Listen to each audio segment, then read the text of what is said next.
You may think this sounds extremely obvious, that organisms need energy. The definition of life is something that you won't actually cover until you get later. But the point is that life has patterns, life reproduces, life is active, and there's a few other traits. But the point is that all of these require energy. So life requires energy. Most of the energy that life on Earth uses comes from the sun.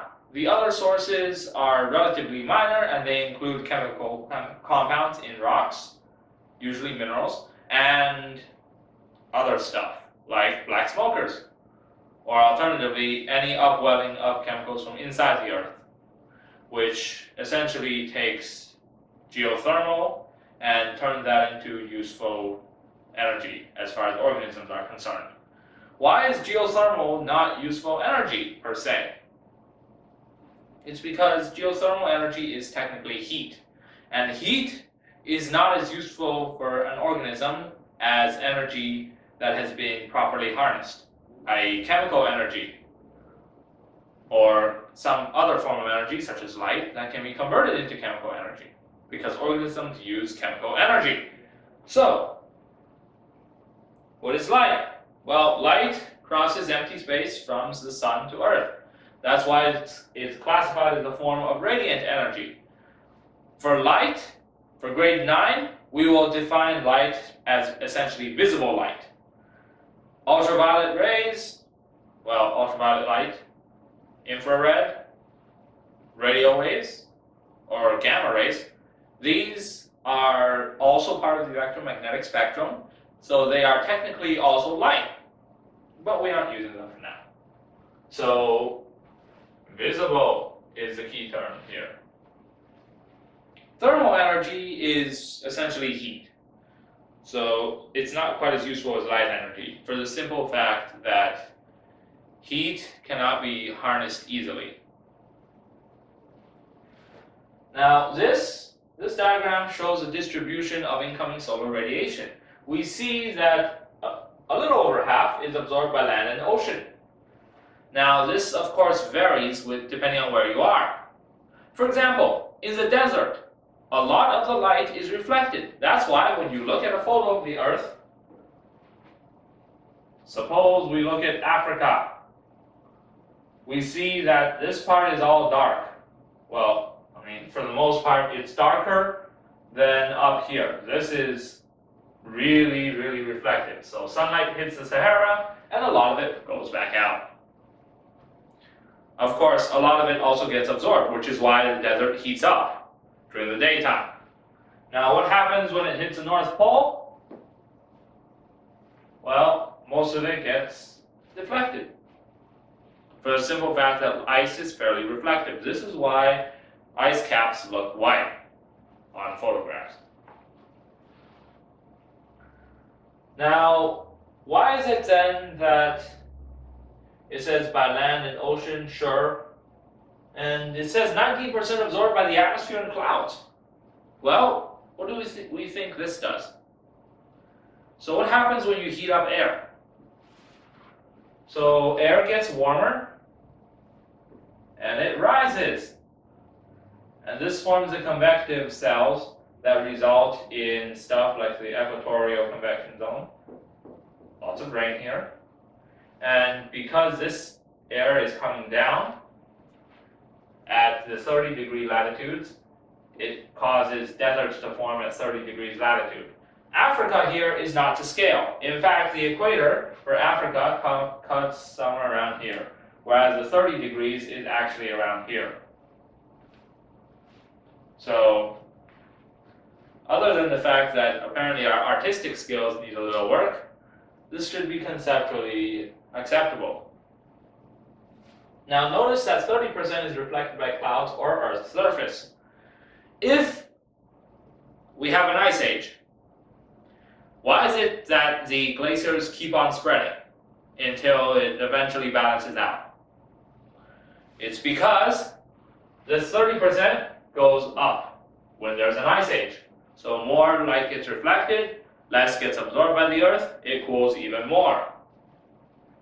Why do ice ages not completely freeze over the Earth? Well, historically, they have done so a few times.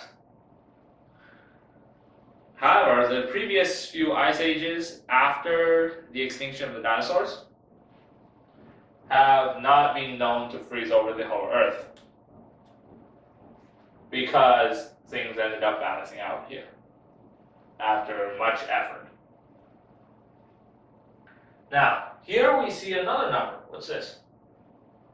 0.023% absorbed by plants in photosynthesis.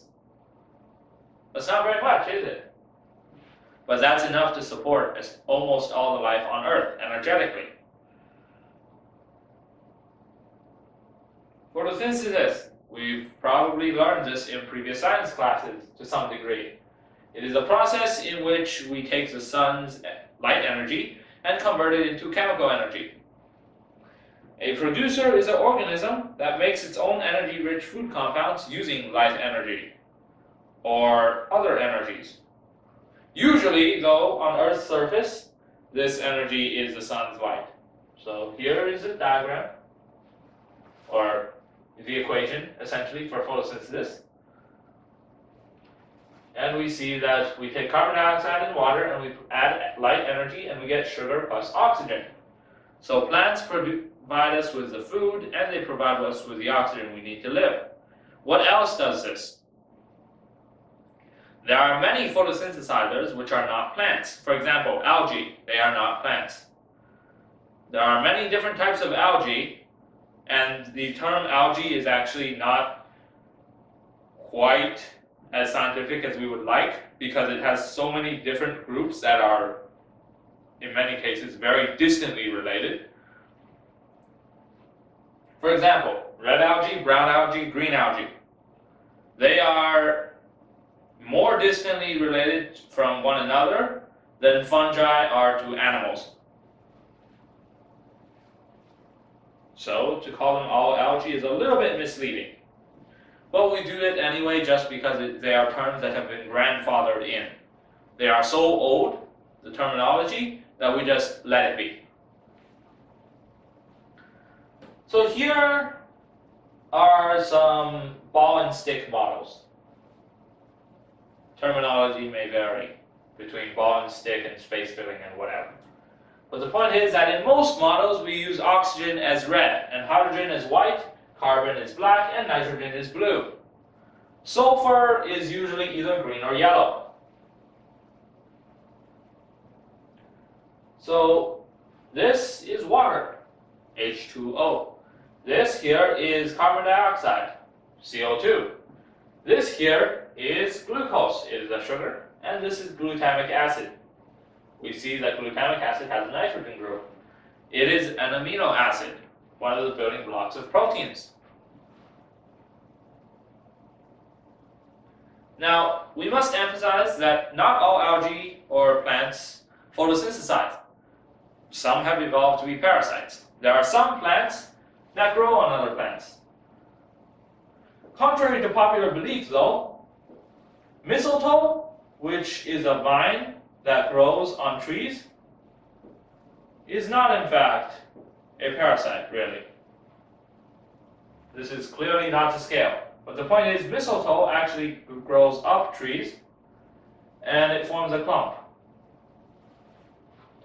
Vines like this that grow on other plants are not parasites unless they tap into the plant. For example, if this is a branch and this is the other plant that's growing along it, if it has a point where it drills into this branch, forces its way in, and taps nutrients out, then it would be a parasite. So this is parasitic.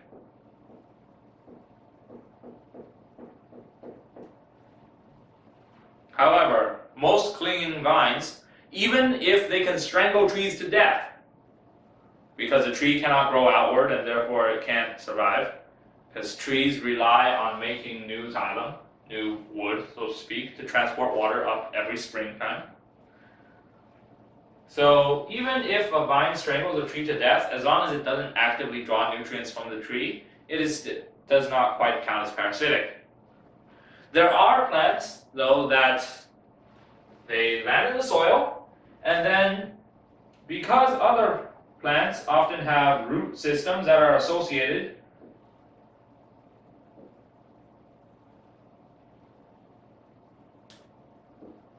well, okay, this is a really funny tree diagram.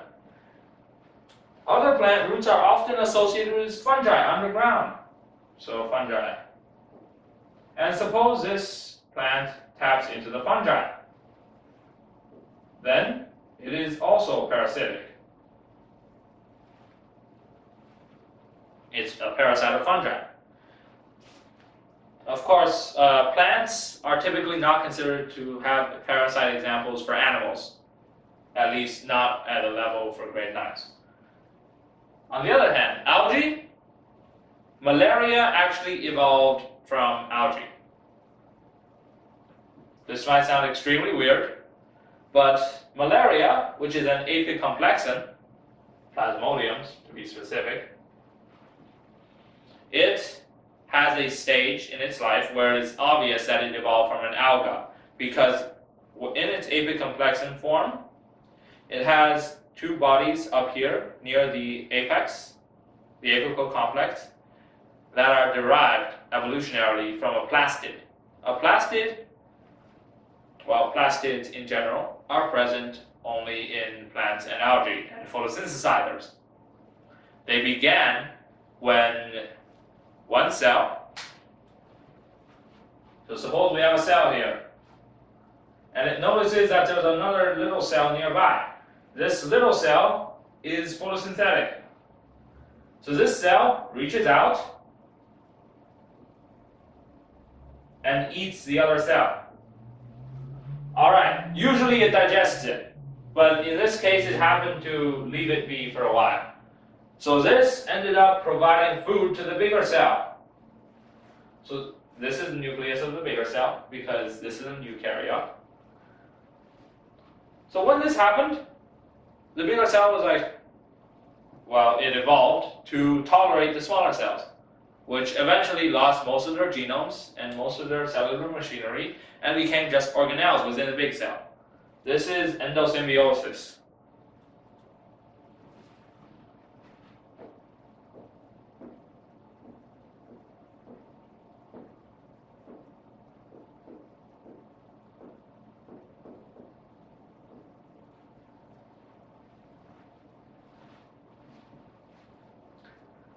Now, this bigger cell can continue to act as a photosynthesizer. That's fine. There are plenty of relatives of Plasmodium that are still acting as photosynthesizers. Dinoflagellates, for example.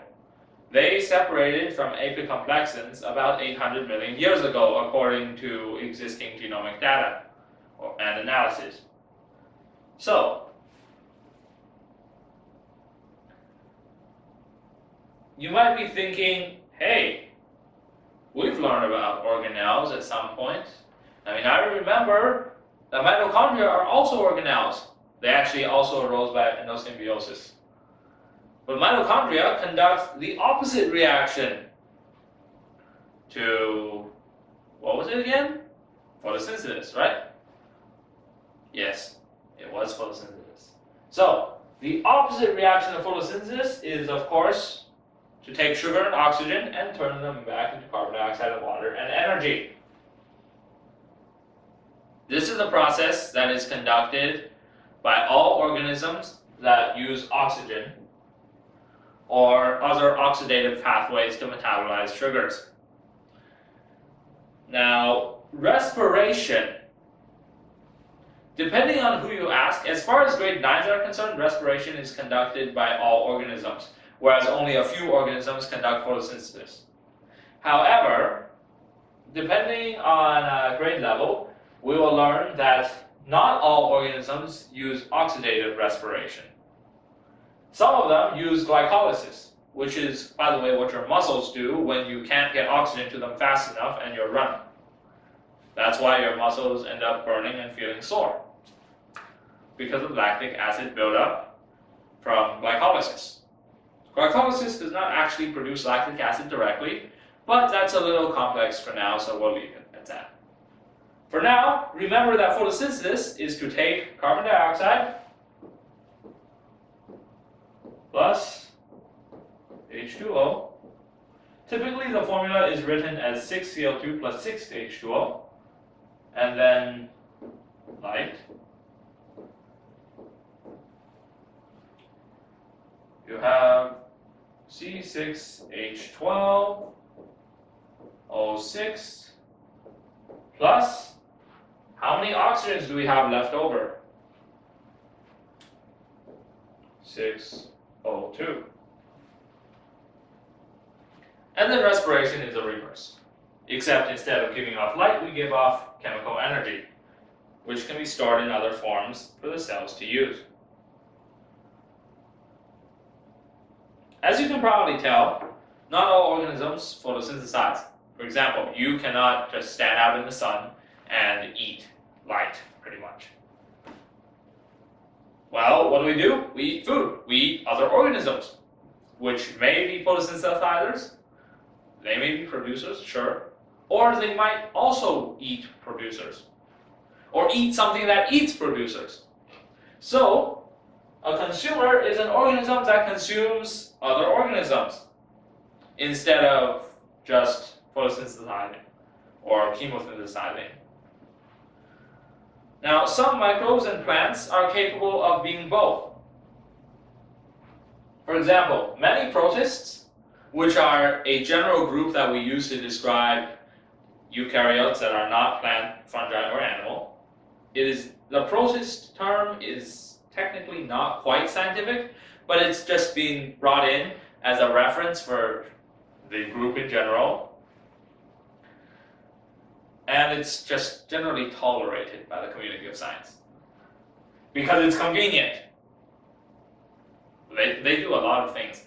You might be surprised how many things scientists do for convenience. So, even plants can sometimes be both consumers and producers. Now, this actually depends on interpretation. Why? Because while we know the plants digest the insects for their nitrogen content, it's up to interpretation for many of these insect-eating plants whether or not it quite counts as consuming, given that the main purpose of these organs, such as this Venus flytrap here, are to essentially capture nitrogen. Why do they need nitrogen from insects? It's because proteins, which are very common in insects, they are common in all animals. So proteins, essentially what makes up flesh, are very rich in nitrogen. Also, insect exoskeletons, chitin, have extra nitrogen attached compared to cellulose, which makes up stuff like paper or wood or most plant cell walls, the large majority of plant cell wall mass. So, it's a little bit up to interpretation whether or not this counts as consumption, but for the most part, scientists think that this counts as consumer. Bear in mind, though, that Venus flytraps still get most of their actual energy from photosynthesis. And the main reason they want nitrogen is because they live in swamps, which are low in dissolved nitrogen compounds. So during photosynthesis, green plants, and red algae, and brown algae, and green algae, and other photosynthesizers, they use light energy to make chemical compounds that are rich in energy, rich in chemical energy, out of compounds that are not so rich in chemical energy. So they turn carbon dioxide and water into sugar and oxygen. This is the most common form of production. During cellular respiration, essentially the process runs in reverse. Now, all organisms undergo some variation of respiration, more or less. It's a little bit up to interpretation whether or not glycolysis counts as a form of respiration. For the most part, though, when you study biology, you will learn that this is not quite the case. So here we add for now. ...